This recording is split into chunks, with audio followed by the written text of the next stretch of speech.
Les sommets spirituels commencent par rapport à l'imprudence.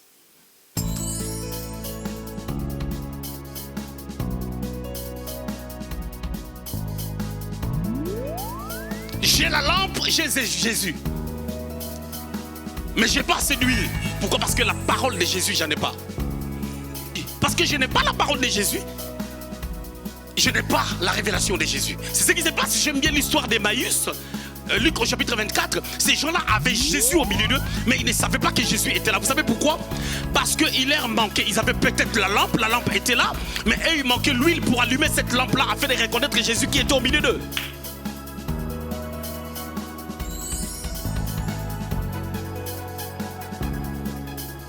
Touché à ce texte, j'avais dit que je reviendrai sur ça la fois prochaine.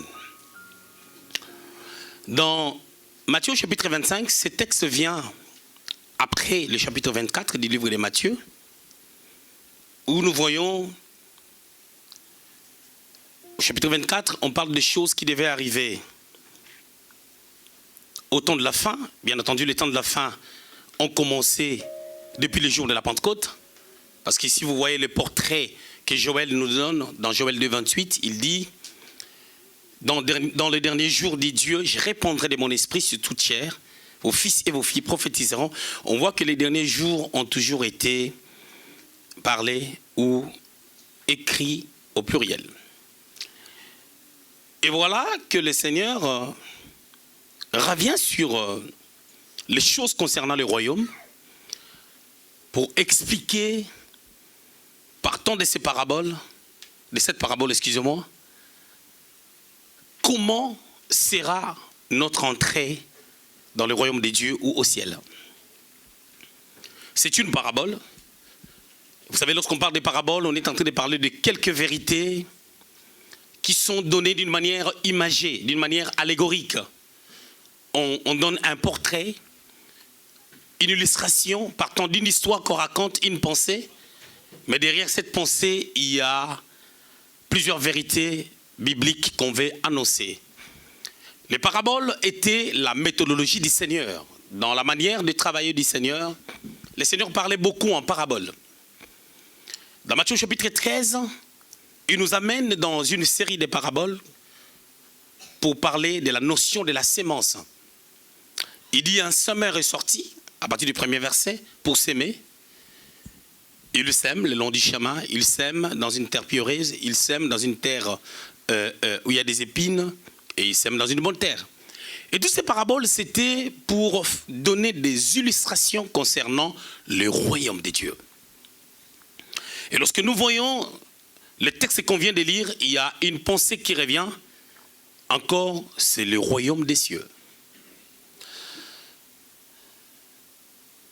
Matthieu, qui a écrit son évangile pour les Juifs, il avait un respect assez particulier concernant la citation du nom de Dieu.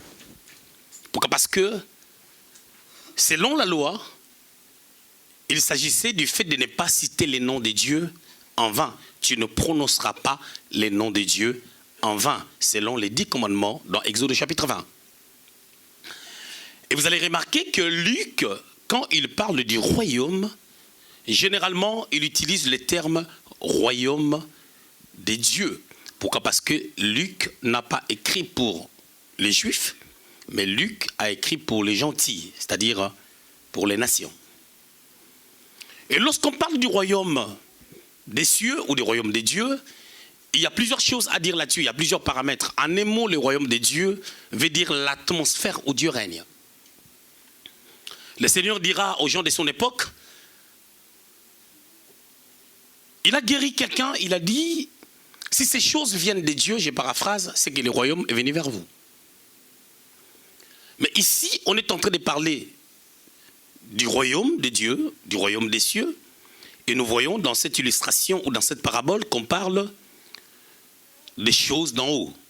Et dans les contextes, nous voyons que Matthieu est en train de dire, le royaume des cieux sera semblable, c'est-à-dire notre entrée au ciel sera semblable à l'attitude de vierges qui étaient folles et sages.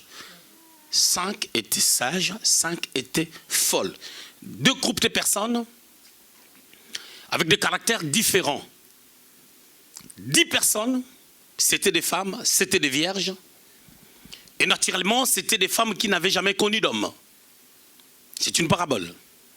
Mais c'est par là que nous allons suturer une pensée merveilleuse. Elles étaient vierges, l'image des personnes qui n'ont jamais reçu une sémence d'homme. L'image des personnes qui se préservent d'une autre sémence. Alors comprenons une chose, on dit que ces vierges étaient folles et sages. Dans d'autres versions, dans la version Darby, on parle autrement. On dit les folles étaient insensées. Ça c'est Darby. D'autres étaient sages et d'autres étaient insensés. Dans une autre version plus dynamique, on a dit le folle manquait d'intelligence. Et les 5 autres étaient sages. Ça, c'est la première des choses à retenir. La deuxième des choses à retenir est que ces femmes allaient à la rencontre de l'époux. Et dans les contextes, nous voyons que cet époux, c'est Christ, c'est Jésus-Christ. Paul dira que je vous ai fiancé à une seule personne, c'est-à-dire le Christ. Quand il est venu, dans sa première venue, il est venu pour conclure ses fiançailles. Et lorsqu'il reviendra pour nous chercher dans le désert, ça sera pour les noces, pour les mariages. Luc au chapitre 4, versets 18 à 19, le Seigneur parle de sa mission. Il parle de sa mission. Il dit que l'Esprit du Seigneur est sur moi pour annoncer la bonne nouvelle aux pauvres. Il m'a oint pour guérir. Il m'a oint pour rendre libres les opprimés. Il ne parle pas du jour de sa vengeance. Mais dans Ésaïe 61, 1 à 2, nous voyons Ésaïe prophétiser sur ces choses 700 années avant. Il parle de 2 venues du Seigneur. Ce qu'il était venu faire déjà. À côté de lui, il y avait Pierre, Jean-Jacques, ainsi que tous les disciples qui sont devenus après apôtres. Et le Seigneur revient bientôt pour maintenant chercher son église pour conclure les noces. Et les noces du Seigneur avec son église, ça n'aura pas de divorce, ça va aller jusqu'à l'éternité. Et quand il va revenir pour les mariages, il y aura 2 phases. Pour nous les théologiens, on parle de la parousia. Ça aura 2 phases. La première dimension, ça sera sa venue dans les airs, selon ce que Paul dit dans le livre des Thessaloniciens. Et puis, la seconde chose, ça sera notre union avec lui et nous viendrons habiter sur la terre qui sera renouvelée selon Ésaïe 66. Ce n'est pas notre sujet. Vous savez, il y a des choses, on ne peut pas parler de ça sans pour autant donner les portraits ou les contextes de la chose. Maintenant, il parle du royaume. Chaque pensée biblique a un aspect prophétique et un aspect apostolique. Selon l'aspect prophétique, nous voyons ces choses se rapporter au dernier temps. Selon l'aspect apostolique, nous voyons combien cette pensée nous est utile pour le fondement de l'Église. Pour que les chrétiens soient bâtis.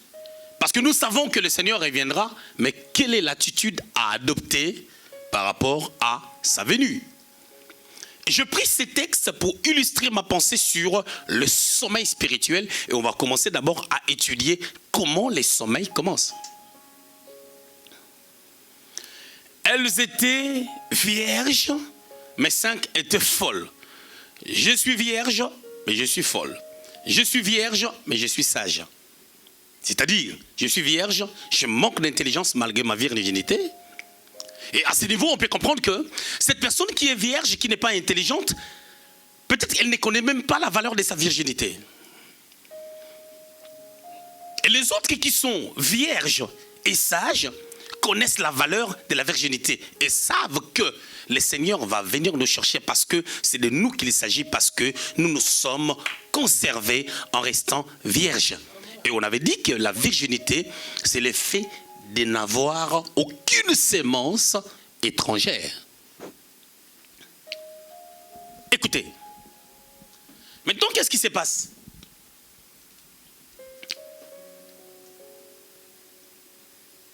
Ils attendaient que l'époux puisse venir. Lisons le verset 2. 5 d'entre elles étaient folles, 5 étaient sages. Le verset 3. Les folles, en prenant leurs lampes, ne prirent point d'huile avec elles. Verset 4. Mais les sages prirent leurs lampes, de l'huile et de l'huile dans le vase. Ok. Celles qui étaient intelligentes se sont dit, on doit prendre les lampes. Parce que la nuit est avancée. Parce que le monde est environné de ténèbres. C'est une parabole. Hein? On est en train de donner déjà un aspect de réalité qui se passe dans ce monde parce que le monde est environné par un ténèbre. Ou par les ténèbres, excusez-moi. Parce que les ténèbres, c'est toujours au pluriel. Par les ténèbres. Ésaïe chapitre 9, au verset 1er, dans d'autres versions, c'est Ésaïe 8, 23. La Bible déclare, les ténèbres ne régneront point toujours. Mais pour que les ténèbres ne puissent plus régner, il faut que la lumière vienne éclairer. Alors ces femmes savaient que, concernant la venue du Seigneur, il y a les temps où il doit venir n'est pas connu. Actes des Apôtres, chapitre 1er, le Seigneur parlant de la Pentecôte, du Saint-Esprit qui devait descendre, il parle de ces choses, mais les disciples lui disent, est-ce qu'il y a en ce temps que tu établiras le royaume d'Israël? Il a dit, il n'y a que le Père qui sait. Parce qu'il y a des choses, il n'y a que le Père qui peut le faire. Il n'y a que le Père qui connaît certaines réalités. Il n'y a que le Père qui sait les jours.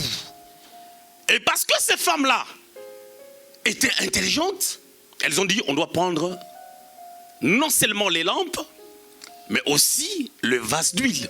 Pourquoi? Parce que lorsque l'huile que nous avons dans nos lampes va finir, on aura besoin de l'huile qui est dans nos vases pour qu'on puisse mettre dans nos lampes, afin de garder cette lumière. Alors, d'autres qui n'étaient pas intelligentes n'ont pas pris de l'huile.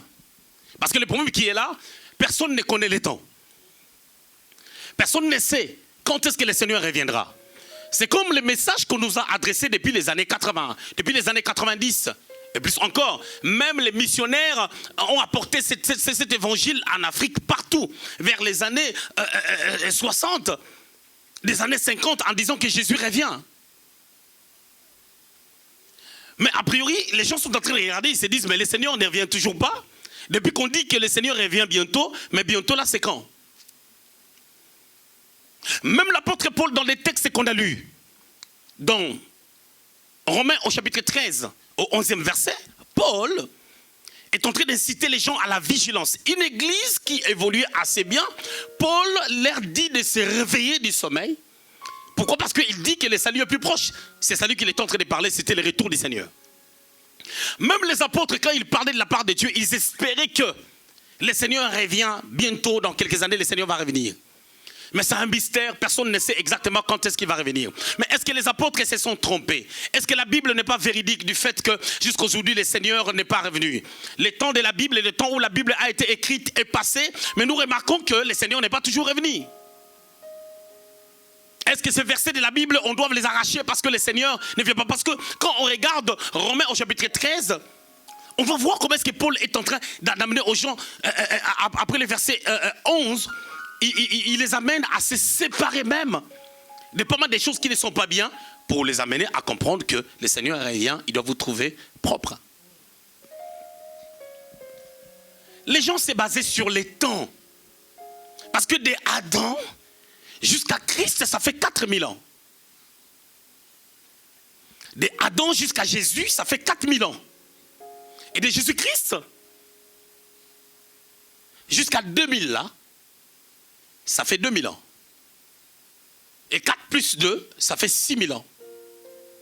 Et ils ont essayé maintenant de compter par rapport au jour, selon la pensée qui est écrite dans Psaume, qu'un jour vaut 1000 ans. Et on s'est dit que nous avons déjà fait 6 jours. Et que le 7e jour, c'est le temps du repos depuis le jour de la Pentecôte. Et qu'en ces temps de repos, à tout moment, le Seigneur peut revenir parce que le travail est déjà fini. Même les apôtres, ils s'est basé sur ça, sur cette réalité. C'est pour cela, il faut que l'Église, qu'on puisse rappeler aux gens, à chaque fois que le Seigneur revient. Mais la problématique, c'est quoi? Oui, le Seigneur revient. Mais quelle est l'attitude que nous devons avoir déjà sur la terre? Parce que le Seigneur, en nous sauvant, il est monté au ciel, il nous a laissé le Saint-Esprit, il nous a laissé sur la terre parce qu'il y a un travail à faire d'abord. Mais en fait, la problématique, c'est quoi? C'est pas ce qui doit nous inquiéter, c'est pas le retour du Seigneur. Ce qui doit nous inquiéter, c'est notre position par rapport au retour du Seigneur. Il est dommage de remarquer que dans les églises, nous venons beaucoup plus parce que nous avons besoin de problèmes à régler. Nous venons parce que nous avons besoin d'onction. Nous venons parce que nous avons besoin de mariage, besoin de bénédiction. Nous avons besoin de s'acheter des maisons. C'est bien, je ne suis pas contre. Dieu dit même dans la bouche des gens qui a parlé à Gaius, dans 3 Jean 2, que je souhaite que tu prospères à tous égards. Mais l'intérêt primordial de Dieu n'est pas d'abord que nous soyons riches, bien qu'il nous a bénis de toutes les bénédictions spirituelles dans le lieu céleste. Mais Dieu veut que toi et moi, nous venions à l'église parce que Dieu nous a placés ici, parce que Dieu a besoin de nous, parce que Jésus revient, parce que nous devons travailler notre mentalité, notre façon de vivre. L'église, c'est une plateforme qui te prépare à la rencontre du Seigneur. Alors écoutez, ils ont pris des vases, elles ont mis l'huile, elles ont pris des vases, elles ont mis l'huile, les autres non.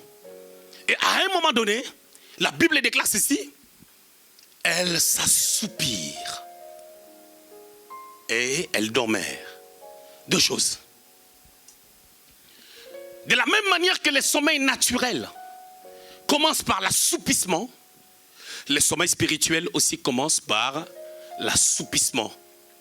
Et l'assoupissement des sommeils spirituels, c'est ce que nous allons étudier. Parce que quand quelqu'un veut dormir, que tu sois au lit, que tu sois dans le canapé, c'est le même principe. Tu vas commencer à somnoler et puis après, tu vas t'assoupir. Tu somnoles, tu t'assoupis et tu dors. Et concernant le sommeil spirituel, tout commence là. La première des choses, c'est l'imprudence. L'imprudence des folles. L'imprudence des insensés. Et la Bible utilise des fois des termes forts pour nous expliquer certaines choses. Insensées, sans intelligence. Elles ont oublié l'huile. Pendant que c'est la nuit. Pendant que pour voir la nuit, pour voir l'époux, il faut la lumière. Parce que l'époux se présente comme un manne caché. Et parce qu'il est caché pour le voir, il faut être illuminé, il faut avoir la lumière. Et quand tu peux avoir la lampe, mais à un moment donné, quand il va tarder d'arriver, tu n'auras pas la lumière. Parce que la lumière, il faut, pour que la lampe reste allumée, il faut l'huile en réserve. Et quand tu ne l'as pas, quand il sera là, mais toi tu ne le verras pas. Mais bien, écoutez-moi, c'est un mystère.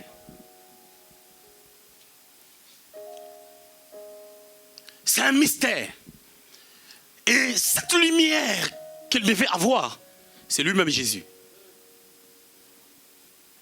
Vous savez, quand tu es enfant de Dieu, quand tu viens à l'église, la première des choses, tu dois comprendre qui est Jésus. Qu'est-ce qu'il était venu faire? Et pourquoi il était venu? Qui est Jésus? C'est le Fils de Dieu. Qui est Jésus? C'est Dieu qui est au milieu de Pierre, Jean et Jacques, Emmanuel. Qu'est-ce qu'il était venu faire? Il était venu pour nous sauver. Et pourquoi il était venu nous sauver? C'est à cause de l'amour de Dieu. Il a manifesté l'amour de Dieu. Et pourquoi? Toutes ces choses, ça rime à quoi? C'est pour mon salut, c'est pour ton salut. C'est pour que nous héritions les royaumes des cieux. C'est pour que nous ne soyons pas pauvres, que nous soyons riches. C'est pour que nous profitions de toutes les faveurs sur la terre. C'est pour que tout ce qui a été créé pour l'homme soit pour l'homme. Excusez-moi la tautologie. Et lorsque maintenant on veut faire passer les besoins devant l'éternité, c'est là où les problèmes commencent. Il va venir quand? On ne sait pas. Il laisse l'imprudence. Les sommets spirituels commencent par rapport à l'imprudence. J'ai la lampe, j'ai Jésus. Mais je n'ai pas assez d'huile. Pourquoi? Parce que la parole de Jésus, j'en ai pas. Et parce que la parole de Jésus, parce que je n'ai pas la parole de Jésus, je n'ai pas la révélation de Jésus. Romains chapitre 10, verset 17. La foi vient de ce qu'on entend vient de la parole de Christ. Et il me manque la parole de Christ, et cette parole de Christ, c'est la révélation de Christ. La révélation de Christ est liée à comme soubassement la foi. Et cette foi nous amène à espérer à l'éternité et à l'espérer aussi dans les temps présents. C'est ce qui se passe. J'aime bien l'histoire d'Emmaüs. Luc au chapitre 24, ces gens-là avaient Jésus au milieu d'eux, mais ils ne savaient pas que Jésus était là. Vous savez pourquoi? Parce qu'il leur manquait. Ils avaient peut-être la lampe était là, mais eux, il manquait l'huile pour allumer cette lampe-là afin de reconnaître Jésus qui était au milieu d'eux.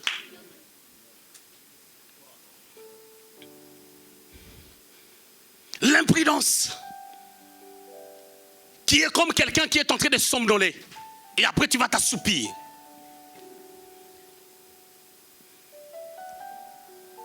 Vous savez, beaucoup de personnes n'arrivent pas à comprendre certaines choses qui se passent dans leur vie. Ils cherchent à gauche et à droite, ils prient même. Il y a des gens qui viennent à l'église et ils dorment.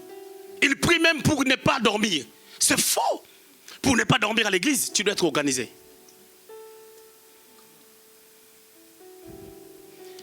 Tu dois avoir l'intelligence de savoir quand est-ce que tu dois dormir. Parce que les corps demandent. Tu dors quand? À quelle heure? Tu dois te réveiller à quelle heure? Et ton corps va tenir. Jusqu'à quand? Jusqu'à quelle heure? Vous savez, il y a des choses qu'on demande des fois à Dieu de faire, c'est regrettable. On demande beaucoup de choses à Dieu de pouvoir faire pendant qu'il y a des choses qu'on ne peut pas demander à Dieu. Il y a des choses, c'est à nous de les faire.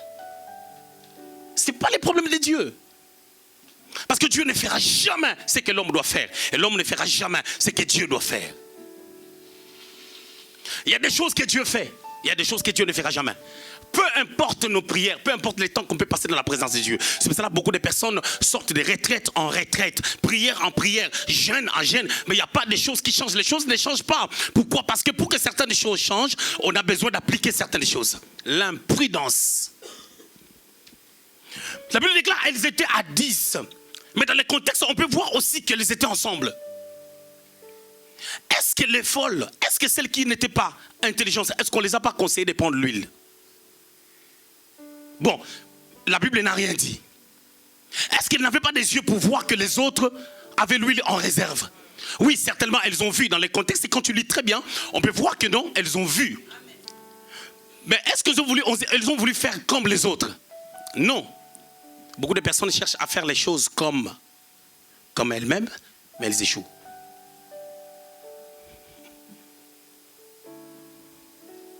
Il faut savoir quand est-ce que je dois être moi-même, quand est-ce que je dois suivre. Parce que quand tu ne connais pas les temps où le Seigneur va revenir, quand tu ne connais pas les temps où l'époux va venir, tu dois être prudent parce que ces temps-là peut être long, ces temps-là peut être court. Alors si tu as l'huile en réserve, même si c'est court, tu ne perds rien. Si c'est long, tu ne perds rien aussi. C'est comme les gens qui croient au Seigneur. Vous savez combien de fois, étant chrétien, vous n'avez jamais senti, vous avez une fois senti le désir d'être dans le monde? Oui. Ou tu vois des chansons que tu aimais dans le monde. Hein? Tu vois un extrait comme ça passe sur Internet, sur Facebook. Tu vois la manière dont les gens sont en train de danser. Tu regardes ça, tu dis, oh, quand nous fûmes. Combien de fois les gens n'ont pas pensé à ça? Ah, bien sûr.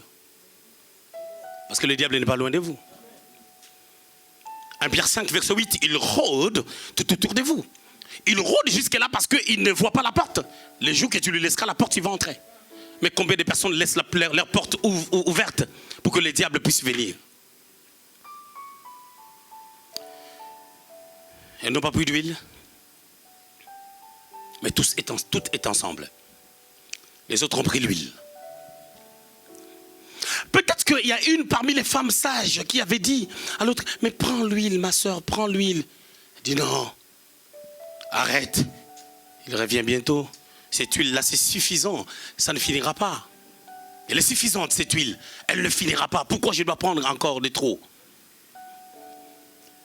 Mais la Bible parle de vase. elles avaient des vases. Et les vases étaient des trous. Elles sont filles, elles sont belles, elles sont maquillées, elles sont vierges. Et avec le vase, leur démarche ne vont pas se faire voir.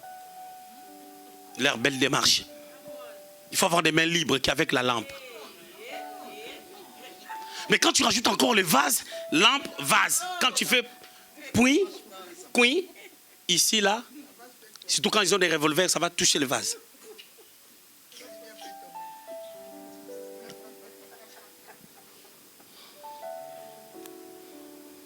Alléluia. Les sommets spirituels commencent quelque part. La deuxième des choses, vous allez remarquer que quand elles ont dormi, tout le monde a dormi.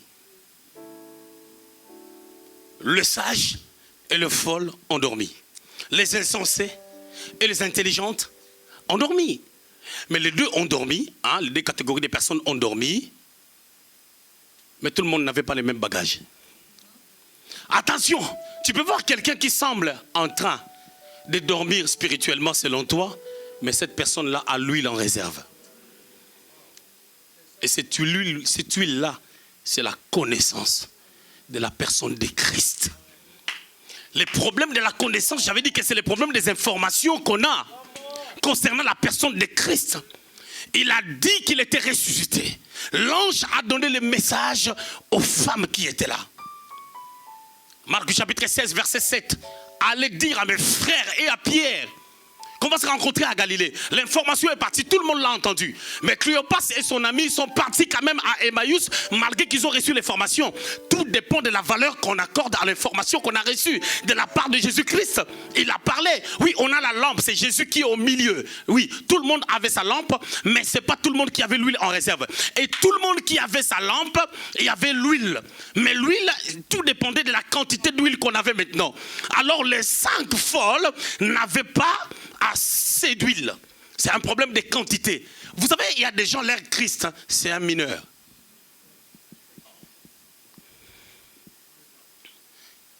Parce que vous savez, l'enfant, quand tu as un enfant, c'est toi qui fais des choses pour l'enfant. Parce que l'enfant, il est là seulement pour ta joie. Hein? Et la joie, mon enfant, je vois mon enfant, je suis content. Il n'est pas encore devenu une bénédiction pour toi. Or, c'est un fils qui devient un don de Dieu. Un enfant nous est né, un fils nous est donné. Un fils devient un don, il va faire des choses même que tu n'as pas fait parce qu'il est devenu un don. C'est-à-dire, un fils, c'est celui qui a grandi. Un fils, c'est celui qui a la maturité, qui a quitté l'enfance. Mais le problème qui est là, il y a des gens parlant de la connaissance, leur connaissance est limitée. Ils ont les mêmes informations que les autres, mais sauf qu'ils ne savent pas mettre en pratique les informations qu'ils ont reçues. Nous avons les mêmes informations concernant Jésus, mais le centre d'intérêt de la vie de chaque personne nous amène à pouvoir transcender certaines limites parce que les informations que nous avons concernant la parole placent en nous une certaine dimension de la foi qui attire les surnaturels dans nos vies. Et pour expérimenter les surnaturels, on a besoin non seulement d'avoir des informations en qualité et en quantité, mais on a aussi besoin de la mise en valeur de ces informations. Toutes les femmes savaient que leur lampe s'allume avec de l'huile. Mais toutes les femmes ne savaient pas qu'il faut garder de l'huile en quantité.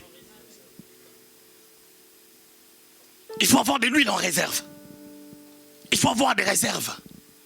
C'est comme un prédicateur qui lit la parole de Dieu quand il veut prêcher.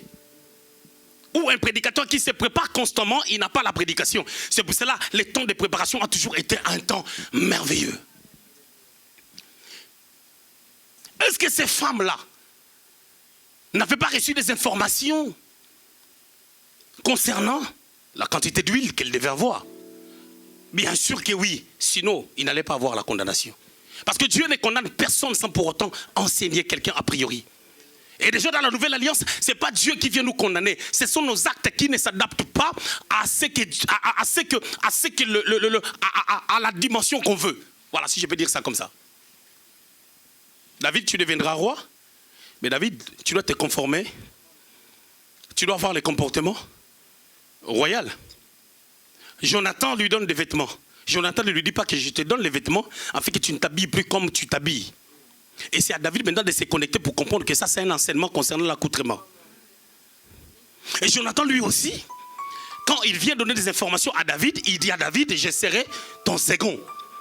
Et toi, tu seras le roi. Moi, je serai ton premier ministre. Mais quand il finit de donner des informations, il part dormir dans la maison royale. Or, un roi doit être préparé d'abord dans la brousse. Comme l'apôtre Paul, lorsqu'il a été né de nouveau, il est parti d'abord en Arabie dans le désert pour être préparé pendant 3 ans. Après, Dieu l'a amené à Tars pendant 7 ans. Et pendant quasiment 10 ans, Paul ne prêchait pas. Mais il avait des révélations. Il avait la connaissance. Les choses que je vous prêche aujourd'hui, ce sont des choses des fois que j'ai lues en 2002.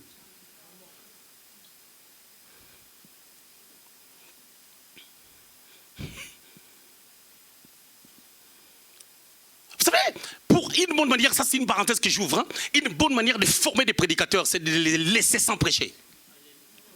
C'est de rendre les jours difficiles. C'est d'amener la barre très haute. C'est de booster les gens. Et les gens vont être remplis de révélations. Les jours qu'ils vont avoir un trou, ils seront excellents. Mais quand on peut voir le ministère dans la facilité, on est là, on met dans la chair, je prêche la parole de Dieu, on ne va pas prendre ces choses au sérieux. Je ferme la parenthèse. Maintenant, comprenons une chose. C'est parce qu'elles étaient imprudentes, elles sont tombées dans un sommeil. Et leur imprudence les a attrapées. Et quand leur imprudence les a attrapées, on les a dit que l'époux est arrivé. Wow. L'époux est arrivé. Et quand l'époux est arrivé, attends, sur le plan textuel, dans les contextes, si on doit rester d'abord là, quand l'époux est arrivé, qui les a dit que l'époux est arrivé? L'époux, c'est Jésus-Christ. La personne qui les a dit que l'époux est arrivé, en réalité, c'est le Saint-Esprit qui est en eux. Pourquoi? Parce que si nous sommes nés de nouveau, vous devez comprendre une chose. L'Esprit, le Saint-Esprit qui est en toi, quand le Seigneur reviendra, tu ne monteras pas au ciel avec un autre Saint-Esprit. Ça sera le Saint-Esprit qui est en toi. C'est seulement ton corps qui sera transformé. Mais le Saint-Esprit qui est en toi, c'est ça qui montera. Et c'est le Saint-Esprit qui va alerter ton corps que tu as aujourd'hui, que Jésus est descendu dans les airs. Et le corps que tu as aujourd'hui va se transformer à un autre corps. C'est là où Paul dit que nous serons transformés. Il faut qu'il y ait quelqu'un qui annonce qu'il est venu. Et celui qui annonce, c'est le Saint-Esprit. Et le Saint-Esprit nous parle souvent dans notre esprit et dans notre conscience. C'est pour cela la femme à la perte de sang, la Bible dit, elle disait en elle-même, c'est-à-dire, elle disait en elle-même, son esprit qui s'est connecté à l'esprit de Dieu est en train de parler à son âme, à son cœur, en elle-même, qu'il y a la possibilité de créer quelque chose pour que tu expérimentes un miracle. On les a dit que l'époux était là. Quand on les a dit que l'époux était là, elles se sont réveillées. On était tous endormis. Mais attention, celui qui dort, qui a son huile, n'a pas dormi. Mais celui qui dort, n'a pas l'huile, a dormi. C'est là où quand tu viens à l'église, ne suis pas quelqu'un. Tu ne connais pas la quantité d'huile qu'elle a. Tu ne connais pas s'il en a, s'il n'en a pas. Il arrive des fois quand on n'a pas l'huile, on veut que tout le monde en manque. Oh God.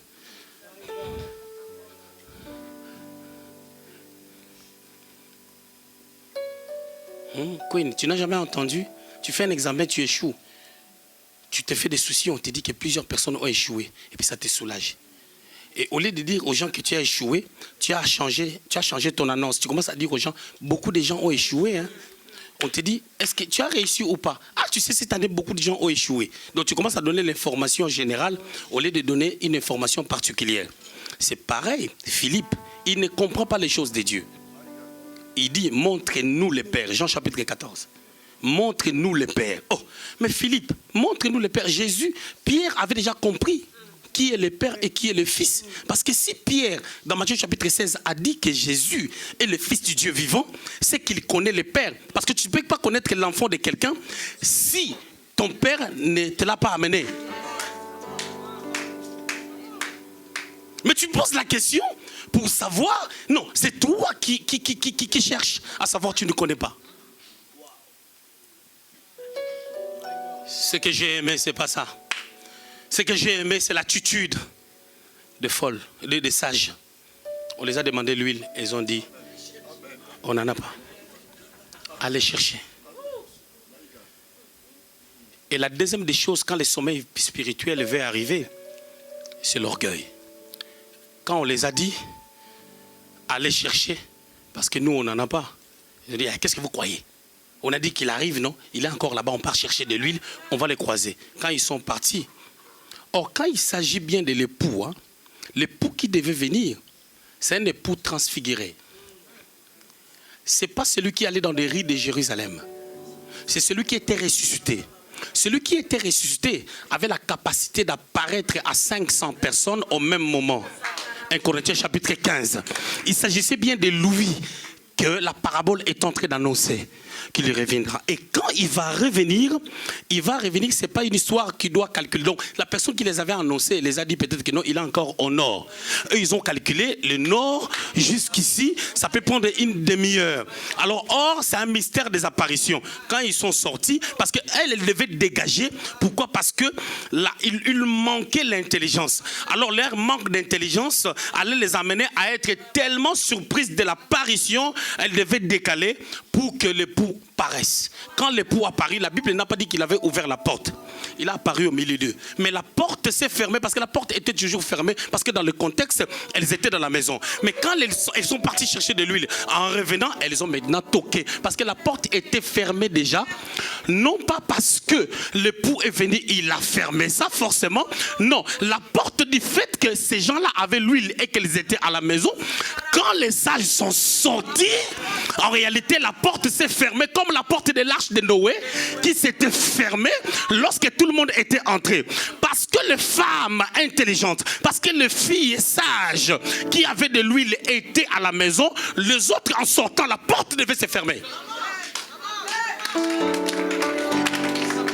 C'est pour cela, lorsqu'on nous lisons la parole de Dieu, quand on dit si quelqu'un est en Christ, c'est-à-dire le problème c'est quoi? Tu dois être en Christ. Quand tu es en Christ, après toi la porte est fermée. Quand le diable va rôder tout autour de toi, il va voir que la porte est fermée et tu ne peux pas en réalité être dans des possessions démoniaques. Mais la problématique c'est quoi? Les gens sont dans le sommeil spirituel, ils se retrouvent hors l'arche, ils se retrouvent hors les bateaux. Qu'est-ce qui se passe? Les diables les prend, ils sont à la merci de l'ennemi.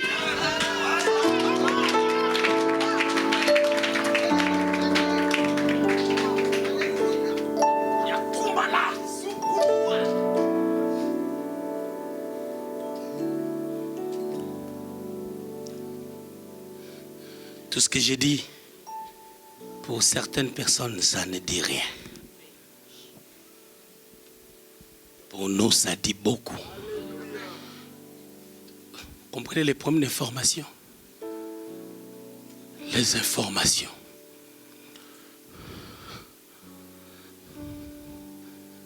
Pour d'autres personnes, ils savent que je dois connaître ça pour arriver là et puis après là. Pour d'autres personnes, moi, c'est tout chemin mène à Rome. Tout chemin mène à Makanda Kabobi. Je peux passer par l'Angola. Je retourne au bas du Congo et puis je sors à Makanda Kabobi. Puis une autre personne dit, je suis dans la capitale. Le chemin, c'est ici. Ce sont des villes, hein, Makanda Kabobi.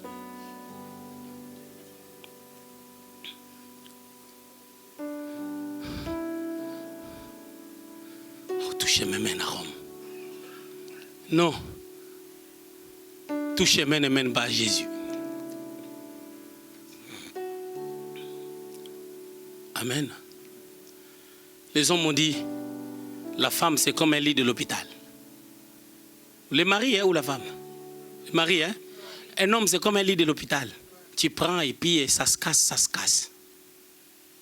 Mais c'est pas ça ce que la parole a dit. La parole a dit Jésus est notre époux. L'époux fidèle. On ne change pas l'équipe qui gagne.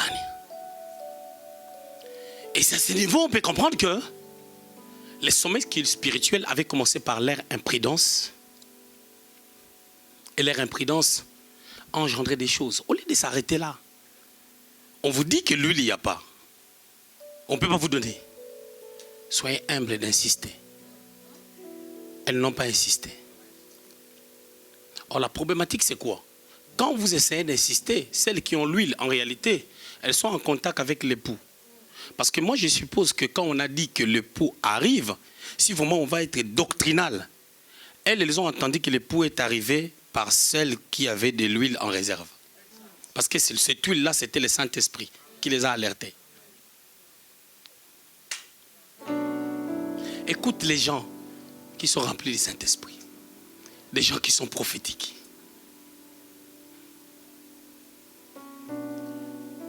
On les a dit à la fin. À la fin, on les a dit quoi? Et c'est qu'on les a dit à la fin. On les a dit à la fin.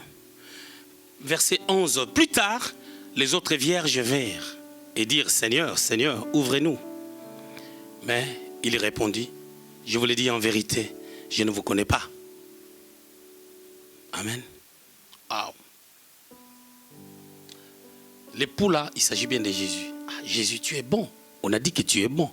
Comment tu peux dire aux gens que je ne vous connais pas?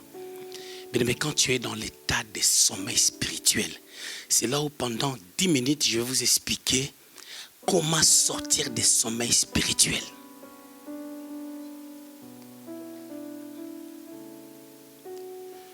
Pour sortir des sommeils spirituels, il faut éviter l'imprudence. Il faut être prudent. Si tu n'es pas prudent, tu dormiras avec les autres. Mais elles ont l'huile. La problématique, ce n'était pas l'effet de dormir. Elles pouvaient dormir. Mais ayant l'huile, c'est comme si tu ne dors pas. L'huile te garde éveillé. C'est comme quelqu'un qui marche dans la sanctification. Même ses songes seront glorieuses. Mais celui qui ne marche pas dans la sanctification, c'est la course de la journée qui va impacter ses songes. Ecclésiaste chapitre 5, verset 2. On dit, si les songes naissent de multiples occupations, si les songes naissent de multiples occupations, saturés, bourrés par plein de choses, plein d'idées, on va songer, non? Mais le verset 6 quand même d'Ecclésiaste, c'est ça qui m'étonne. Ecclésiaste 5. Ecclésiaste 5, verset 6. Tu peux nous mettre ça?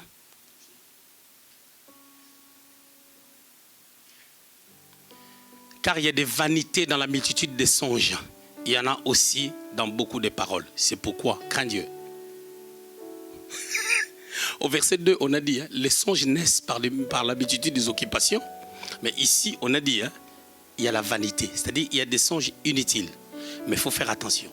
Quand Dieu te montre aussi beaucoup de songes et beaucoup de visions, c'est une interpellation. Sinon, ces songes peuvent devenir une vanité. Je ferme la parenthèse. Comment sortir des sommeils spirituels? On a dit, il faut être prudent. Genèse chapitre 29, verset 25 à 27. Genèse chapitre 29, 25 à 27. Jacob arrive chez Laban, un homme imprudent. Il arrive là, par son manque de prudence, il oublie que la petite sœur ne se marie pas avant la grande sœur. Il ne s'est même pas informé, comme les mages. Les mages sont venus, l'étoile a disparu. Ils arrivent à Jérusalem, selon les contextes de Matthieu chapitre 2, ils arrivent à Jérusalem, l'étoile a disparu. L'étoile a disparu, ils se sont informés. Où devait naître le roi des Juifs? Jacob arrive dans un territoire, il tombe amoureux. Est-ce que tomber amoureux, c'est ça le problème? C'est pas ça le problème. Tout le monde a droit de tomber amoureux, si c'est possible. À part nous les mariés. Mais maintenant, la problématique c'est quoi? Oui, tu tombes amoureux et tes parents t'avaient aussi demandé d'aller épouser une femme de l'autre côté, chez ton oncle. Mais est-ce que tu t'es renseigné par rapport à la manière dont les choses se passent? Non. Bon, on peut comprendre, hein? On peut comprendre, c'est que c'est une réalité qu'il a loupée. Mais après, frère, tu as travaillé 7 ans. À la 7e année, on te donne une femme. Est-ce que tu as déjà vu une dot déjà de 7 ans de travail? Les sentiments concernant cette femme-là t'amènent à payer la dot de 7 ans. Parce qu'il pouvait réfléchir pour dire que ça, j'ai jamais vu ça. Mais comme il avait déjà bousillé le territoire vers son père, parce qu'il avait des problèmes avec son frère, il ne pouvait pas retourner là-bas pour avoir des informations. Et à cette époque, il n'y avait pas de téléphone. Et lui aussi, il ne pouvait pas retourner. Il n'y avait pas la phonie, il n'y avait pas l'internet. Il ne pouvait pas envoyer un message de l'autre côté. Et son frère est en train de les chercher. pour demander à sa mère qui sortait de cette contrée si ce que Laban disait était la vérité. Parce que Laban a dit, est-ce que c'est la vérité? Maman doit confirmer. Mais moi et maman, on ne se voit pas. Ça fait 7 ans, moi et maman, on ne s'est pas vu. Pourquoi? Parce que je suis en train de fuir mon frère.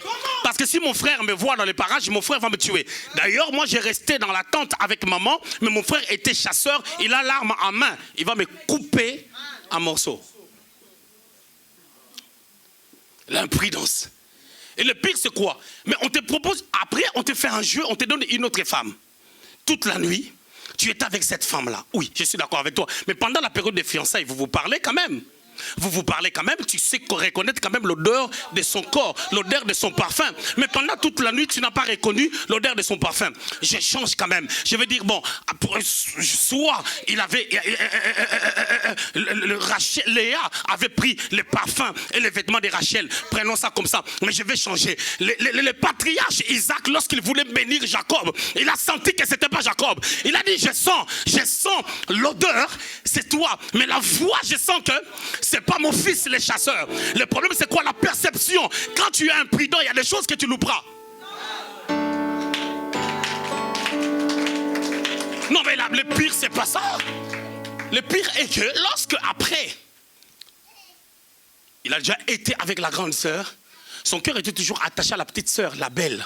Belle de taille, belle de figure. Maintenant on lui a dit tu travailleras encore 7 ans. Quelle imprudence! Tu tombes dans une situation où tu deviens polygame, chose que Isaac n'a pas fait. Polygame, chose qu'Abraham n'a pas fait. Abraham est parti vers Agar, mais il n'a pas épousé Agar.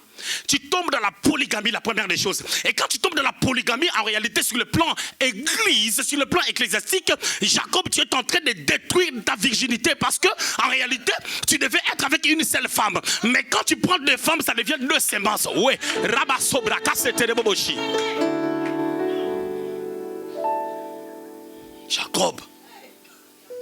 Après, quand on lui donne la femme, on lui dit tu travailleras 7 ans pour cette femme. Ok.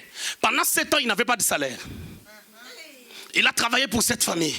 On lui a dit 7 ans encore, ça fait 14 ans. Pour travailler seulement avec cette famille. Or, Joseph n'avait pas besoin de beaucoup d'années pour entrer dans la bénédiction. Joseph avait seulement besoin d'entrer en prison et de ne pas demander un avocat qui va défendre sa cause. Et en restant 2 ans en prison, Dieu est en train de maximiser la grâce pour qu'un jour, qu'on puisse chercher le chercheur, le révélateur ou celui qui a la capacité de donner l'explication au songe pour qu'il devienne un gouverneur. Et 14 ans se sont écoulés. Bien aimé, beaucoup de personnes, le temps passe. Ils sont dans le sommeil spirituel. Et Jacob était dans le sommeil spirituel. Ce qui devait l'aider à sortir de ce sommeil-là, à ne pas être dans le sommeil, c'est la prudence. Quand tu n'es pas prudent, tu vas te retrouver dans le sommeil spirituel. La prudence. Et la Bible déclare, quand la prudence fait défaut, le peuple se perd. La deuxième des choses pour sortir du sommeil spirituel, c'est la patience. La Bible déclare dans le texte, notre texte de base, Genèse chapitre 25, 1 à 13, pendant que l'époux tardait, elle s'assoupire et elle dormait. Femme folle, tu manques de patience pour attendre l'époux, tu dors, mais tu oublies que ta lampe va s'éteindre parce que tu n'as pas assez d'huile. Comme tu n'as pas assez d'huile, celles qui dorment, elles n'en ont assez. Laisse-la dormir. Toi, ne dors pas parce que tu n'as pas assez d'huile. Je voulais dire à quelqu'un, tu as quel âge, tu fais quoi? Quel est le centre de tes intérêts? Tu passes ton temps. Tu as quel âge? Dieu t'a dit tu as l'appel. Tu entreras quand? Après la prédication, tu vas pleurer. Les pleurs ne changent pas la position de Dieu. Oh.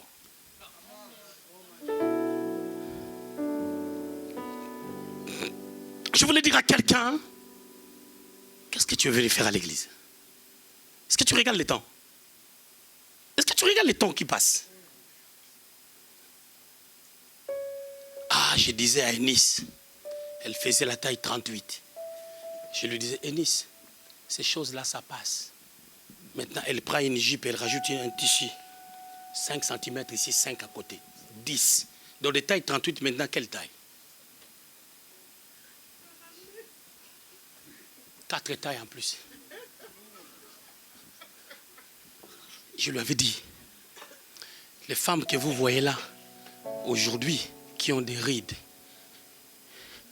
attention Cynthia, ces femmes-là n'avaient pas de rides. Peut-être qu'elles étaient plus belles que vous. Ah, il y a des gens qui commencent à avoir des cheveux blancs. Des cheveux blancs sur la tête. Ça n'arrive pas qu'aux autres. L'âge avance. Il y a des personnes, enlevez les perruques. On va voir comme si on t'a mis du foufou. Comme si on t'a mis la sémoule. Tout est blanc. Partout c'est blanc. Ici c'est blanc. On peut chanter pour soi. Tout est blanc, tout est blanc. Mais le temps passe. Jacob, pendant que tu es en train de sommeiller par rapport à la beauté de Rachel, sache-le que tu vas perdre 14 ans. Et pendant que toi tu perds 14 ans, je voulais te dire qu'il y a ton frère Esaü qui est en train de travailler. Oh, 20 ans après, il viendra avec 400 personnes. À la 14e année, peut-être qu'il en avait déjà 300.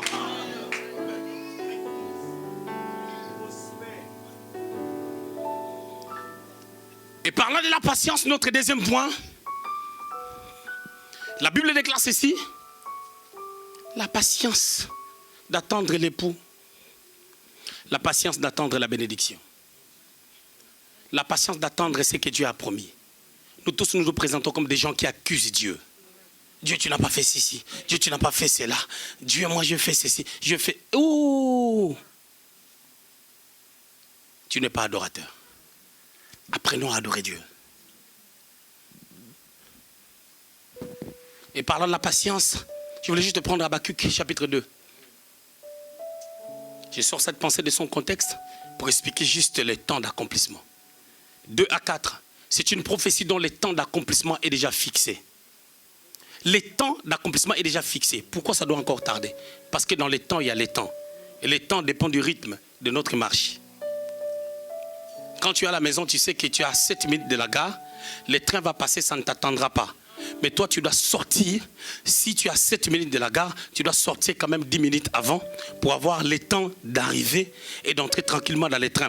Parce que, au pire des cas, tu peux aussi entrer dans le temps. Tu arrives, le train est là, tu entres tellement vite, tu tombes, tu tapes la bouche dans le marche et tu te casses la gueule.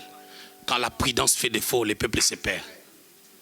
Quand tu attends la bénédiction, tu dois comprendre qu'est-ce que Dieu veut pour toi.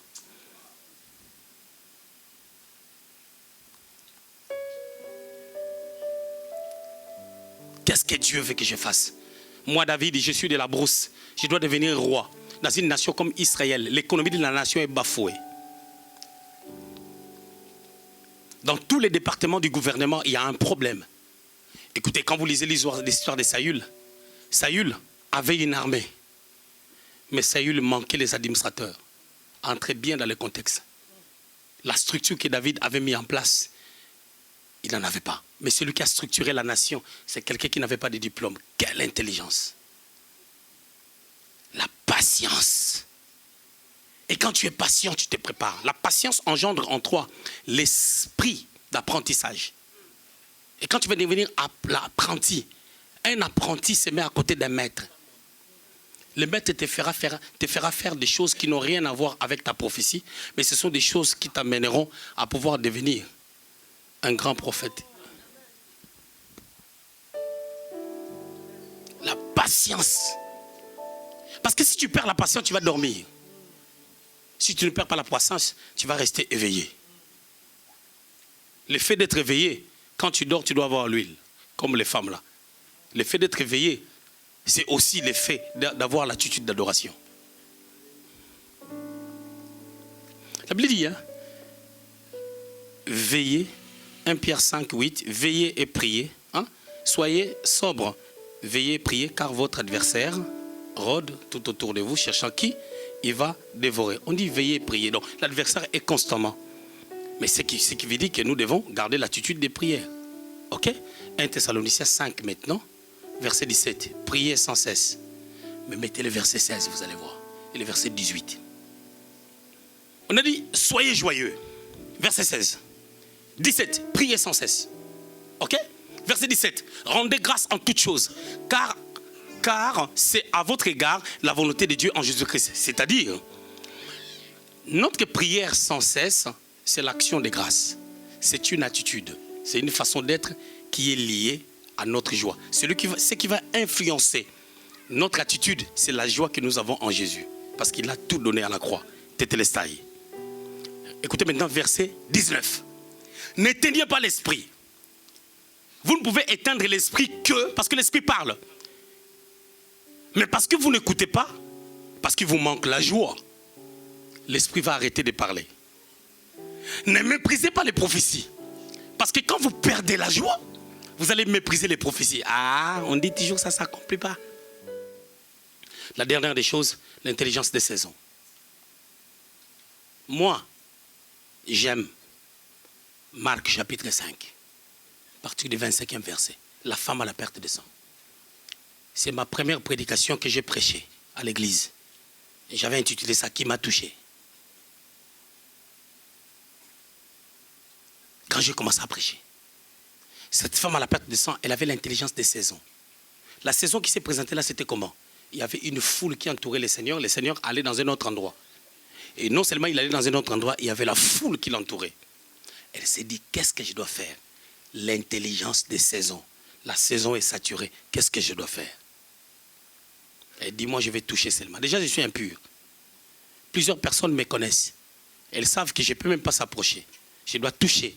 Et comme elle avait touché les pans de la robe, la Bible précise, c'est qu'elle s'était accroupie, cachant son visage. Parce que le problème du déclenchement du surnaturel, ce n'est pas un problème de spectacle, qu'on voit ton visage. Tu peux cacher ton visage, mais les choses se font dans le cœur. Elle a touché les bords de vêtements. Jésus a senti une force était sortie de lui. Si Jésus avait un carburant, c'est-à-dire le carburant a diminué à 70 degrés. Il y a la possibilité de toucher le Seigneur et qu'il tourne pour dire qu'est-ce qui se passe par l'intelligence des saisons. Frère, ne blague pas. Bien-aimés, ne blaguons pas avec les temps que nous sommes en train de traverser. C'est le temps de se réveiller en fin du sommeil. Il y a beaucoup d'âmes derrière toi qui doivent être sauvées. Ils n'attendent que la bénédiction, ta bénédiction. Ils n'attendent que la bénédiction de tes enfants. Ils attendent que tu entres dans ton appel. Ils attendent que tu comprennes. Ils attendent de voir la gloire de Dieu se manifester dans ta vie. Et ils croiront en Jésus. Nous sommes des piliers, des Cohen. Nous devons amener l'évangile partout. Mais quelle est notre position? On dort encore. Que Dieu nous bénisse. Les sommets spirituels commencent quelque part. Les sommets spirituels commencent par rapport à l'imprudence.